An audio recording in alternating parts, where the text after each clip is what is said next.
Eshitib qolamiz, falonchini hunari zo'r, birovga o'rgatmaydi deb. Ha desa, konkurent bo'lib qoladi. Yana bitta shu ishni biladigandan bo'lib qolsa, dedi, men rizqim unaqa emas. Musulmon odamning e'tiqodida seni rizqingga hech kim konkurent bo'lmaydi. Yana qaytarib aytamiz.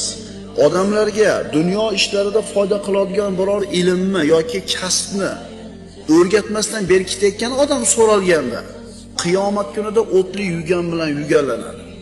Mayli agar juda ham bir qizg'anchiq bo'lsa, o'rgatsin, men tirikligimda qilmaysan bu hunarni deb qo'ysin. Agar go'rga olib ketib qolmasin o'zi bilan shu ilmda, shu hunarda. Chunki shu ilmni biladigan boshqa odam yo'q bo'ladi shu musulmonlar orasida shu ilm.